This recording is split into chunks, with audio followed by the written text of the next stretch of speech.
Hello everyone! As the Eastern Conference Finals and Western Conference Finals continue to unfold, let's take a moment to look ahead. The NBA offseason will be upon us in a matter of weeks, and with it, the time of year known as silly season will assuredly bring about some major transactions, from free agent signings to draft day swaps to star trades. Let's take a look at a handful of wild swings that franchises might take to shake up and upgrade their respective rosters. While these may ultimately be a bit too bold for league executives to pull off, we thought we'd run through the exercise nevertheless. Number 1. Trade between Suns and Nuggets. Phoenix Suns get Michael Porter Jr., Kentavious Caldwell-Pope, draft picks. Denver Nuggets get Kevin Durant. Analysis: this trade would require Caldwell-Pope to opt into his player option for next season, perhaps with a wink and a nod that the Suns would extend him. But assuming Matt Ishbia and James Jones can pull that off, this deal gives the Suns a deeper roster and picks to replenish the cupboard in the future, perhaps Denver's 2028 and 2030 first-rounders. For Denver, the trade shortens their window, but it also makes them scarier over the next few seasons. Durant is flat-out better than Porter, even if he is 10 years older. Number 2. Trade between Knicks, Hawks and Nets. New York Knicks get Mikal Bridges. Atlanta Hawks get Julius Randle, Dorian Finney-Smith, draft picks. Brooklyn Nets get Trae Young. Analysis: according to the NBA trade machine, this is a successful trade, despite the massive salaries changing hands.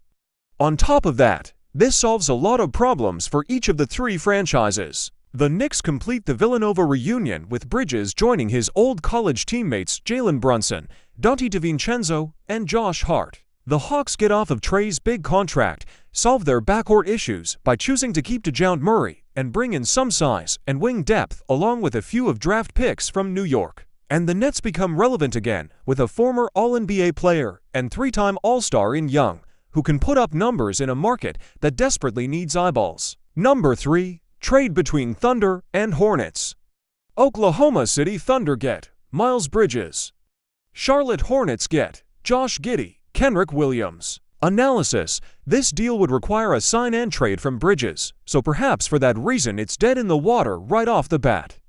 But assuming the power forward would be amenable to that, this deal makes a lot of sense for all involved. First, it gets players who have had serious off-court allegations into new spots. Giddey goes to Charlotte, a small market, and can work with LaMelo Ball and Brandon Miller to create a pass-first, fluid offensive system. And Bridges can go to the Midwest to a team that desperately needs size and strength. Number 4. Trade between Heat and Cavaliers. Miami Heat get Donovan Mitchell. Cleveland Cavaliers get Tyler Herro, Jaime Jaquez Jr., Josh Richardson, and a draft pick. Analysis: Miami gets its next star to pair with Jimmy Butler and Bam Adebayo, while Cleveland gets a shooting guard to replace Mitchell, which helps them keep Darius Garland in the process. A small forward in Jaquez Jr., which they desperately need, and a bench player in Richardson to bolster the lineup. The Cavs also gets younger in the process for a guy who likely won't stick around long-term anyway. Throw in a first-round pick from Miami, and you can call it in. Number 5. Trade between Pelicans and Cavaliers. New Orleans Pelicans get Donovan Mitchell, Jarrett Allen, Karis LeVert. Cleveland Cavaliers get CJ McCollum, Brandon Ingram, draft picks. Analysis: sticking with Cleveland and Mitchell, this trade lands the Cavs a veteran shooting guard in McCollum to put in the backcourt with Garland, as well as a top-tier scoring wing in Ingram to replace Mitchell's buckets. It also frees up their young big man Evan Mobley to play center full-time with the departure of Allen for New Orleans. This allows them to make Zion Williamson the full-time ball handler, which they need to do, while giving him a great no-to in Mitchell. It also gives the team a mobile center to replace free agent Jonas Valanciunas. This would give the Pelicans a starting five of Williamson, Mitchell, Allen, Trey Murphy III, and Herb Jones. Cleveland would boast Garland, McCollum, Ingram, Max Struss, and Mobley.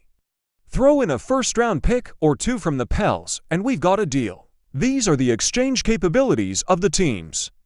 According to you, which exchange will happen? Let's wait and see.